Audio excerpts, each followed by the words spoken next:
ঠাকুর শ্রী শ্রী রামকৃষ্ণ পরমহংসদেবকে সশ্রদ্ধ শত শত কোটি প্রণাম জানিয়ে শুরু করছি ঠাকুরের আধ্যাত্মিক কথা। প্রতিবন্ধক বিনা কোনো মহৎ কাজই সুসম্পন্ন বা সার্থক হয় না। সকল অবস্থায় আমরা আদর্শকে দৃঢ়ভাবে ধরিয়া থাকিব, বিশেষত যখন বিফলতা, অবসাদ, ভুল বোঝাবুঝি বা অযথা সমালোচনা আমাদের সম্মুখে আসিবে। এভাবেই আমরা আমাদের গভীর আধ্যাত্মিক শক্তি এবং ইষ্টের প্রতি গভীর অনুরাগ প্রকাশ করি। শ্রী ভগবানই সর্বদা সহায় হইয়া আমাদের শক্তি দান করিবেন। অরণ্যে, পর্বত গুহায় অথবা সংসারে কখনো বা কোথাও তিনি আমাদের ছাড়িয়া দূরে থাকেন না। তিনি যে আছেন এ সত্য যখন আমরা অনুভব করি, তখন সকল সন্দেহ, ভয়, নিজেদের ভুল ত্রুটি হইতে আমাদের মুক্ত হই। আমরা দিনের পর দিন যাহা চিন্তা করি তাহার প্রভাবে আমাদের পরিবেশ সৃষ্টি করে। যাহারা সংসারে নিমগ্ন তাহাদের মনে কখনো কখনো চিন্তা জাগে, কিন্তু তাহা এমন ক্ষণস্থায়ী যে পরিবেশের উপর তাহার ছাপ বেশি লাগে না। সত্যি সাধু জীবনযাপন করিয়াই আমরা যাহা স্থিতিশীল তাহা রচনা করি। যখন আমরা নিষ্ঠাবান হইয়া ইষ্টের সেবায় নিযুক্ত থাকি, তখন আধ্যাত্মিকতা আমাদের জীবনে প্রাণবন্ত হয়। আমাদের সমগ্র সত্তাকে আধ্যাত্মিকভাবে গড়িয়া তুলতে হইবে, তবেই আমাদের জীবন কল্যাণপ্রসূ হইবে। আমাদের কাজে সার্থকতা আসে তখনই যখন আমরা স্বার্থকে পিছনে সরাইয়া দিই। আমাদের যে ভালোবাসিবার ক্ষমতা নাই সে কিন্তু নয়। সত্য এই যে আমরা ভালোবাসার প্রয়োগ জানি না। কিভাবে ভালোবাসা প্রকাশ করিব তাহার যেন পথ খুঁজিয়া পাই না। যতই আমাদের হৃদয়ে অটল প্রেম প্রতিষ্ঠা লাভ করিবে, ততই আমাদের জীবনে কল্যাণ কর্মের পথ প্রশস্ত হইবে। প্রেম ছাড়া কোনো মহৎ কাজ সম্ভব নয়। স্বার্থের বন্ধন হইতে নিজেদের মনকে বিচ্ছিন্ন করিতেই হইবে এবং তারপর আমরা আত্মভোলা ও প্রেমে বিগলিত হইয়া সেবায়, চিন্তায় ও কাজে নিজেদের নিয়োজিত করিব। এই জীবন সংগ্রামে আমরা স্বার্থজয়ী হইব এবং কর্তব্য অনুরাগী হইয়া কর্তব্য পালন করিব। আমাদের লক্ষ্য হইবে এই যে যাহা কিছু কাজ করি সুষ্ঠুভাবে তাহা করিব। নিজেদের লাভ ক্ষতির কথা ভাবিব না। যদি আমরা আদর্শের প্রতি একনিষ্ঠ হইতে পারি, তবে সফলতা, বিফলতা, জয়, পরাজয়, সৌভাগ্য, দুর্ভাগ্য এ সকলের প্রতি আমাদের উদাসীনতা আসিবে। যাহা কিছু এই ক্ষুদ্র আমিকে বিচলিত করে, তাহাকে আর আমরা বড় বলিয়া মনে করিব না। তখন এক মহৎ আশ্রয়ে যে আমরা নিরাপদে আছি ইহা জানিয়া শান্ত হইয়া থাকিব। আমাদের প্রার্থনা করিতে হইবে, আমার মনকে তুমি সংসারের সকল দুশ্চিন্তা হইতে মুক্ত করো। তোমার কৃপায় মন আমার এমন পবিত্র প্রেমে পূর্ণ করো যে সে হইবে তোমার যোগ্য পূজার বেদী।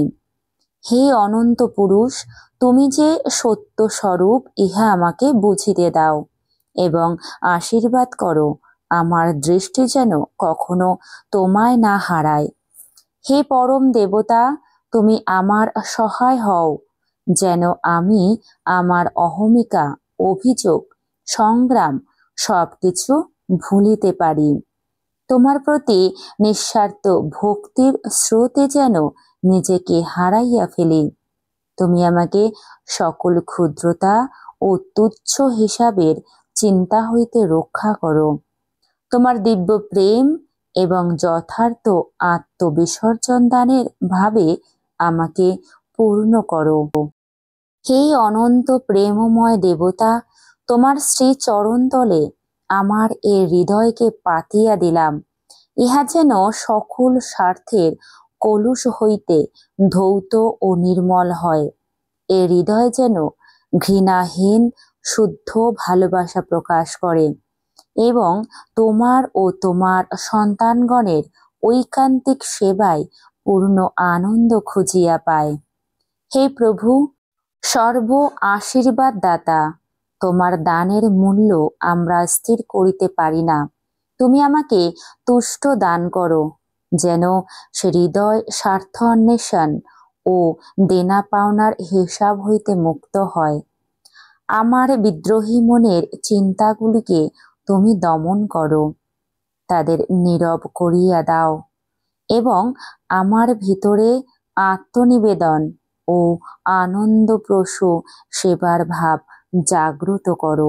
জগতে এমন লোক নাই যে প্রথম অন্তরের গভীরতম প্রদেশে প্রবেশ না করিয়া সে আপন জীবনকে কল্যাণপ্রসূত সুদূর প্রসারী করিতে সক্ষম হইয়াছে।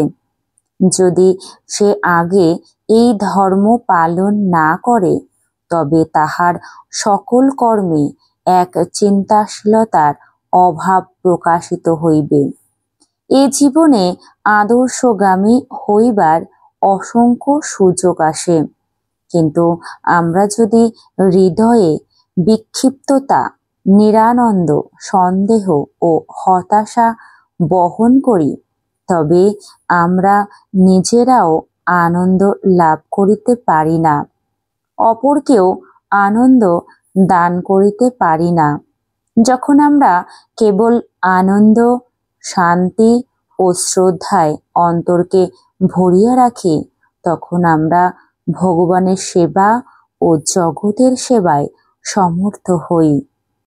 এই জগৎ যেন এক সঙ্গীতশালা, যেখানে আমরা একত্র হইয়া প্রত্যেকে আপন বাদ্যযন্ত্র বাজাইতেছি।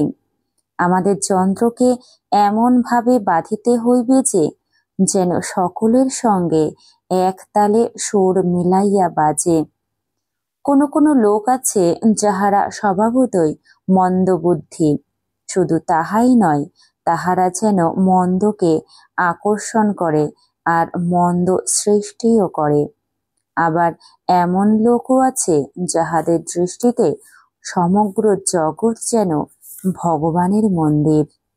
প্রার্থনা করিতে হইবে, হে পরম প্রভু, তুমি তোমার সত্তায় আমাকে পূর্ণ করো। আমার হৃদয়ে তোমার আবির্ভাব আমাকে অনুভব করিতে দাও। আমার অন্তরে পূর্ণ নিবেদনের আগুন জ্বালাও, যেন আমার সকল মালিন্য, অযোগ্যতা তাহাতেই দগ্ধ ও ভস্মমাত হইয়া যায়।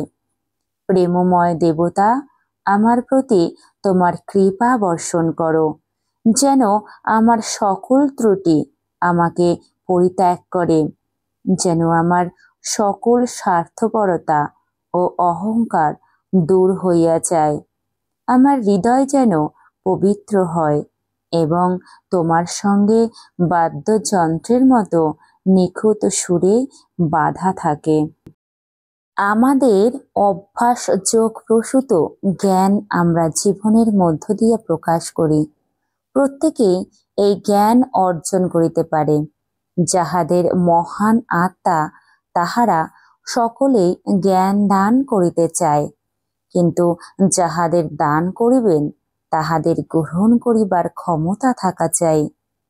আমরা যদি শিশুর মতো সরল বিশ্বাস ও ভক্তি দিয়ে ভগবানের আরাধনা না করি, তবে তাহার কাছে আমাদের পৌঁছানো সম্ভব নয়।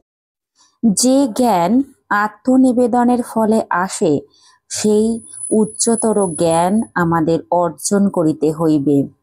আমরা সকলেই উচ্চতর গুণের অধিকারী এবং এই অধিকার সম্বন্ধে আমাদের সচেতন হওয়া দরকার।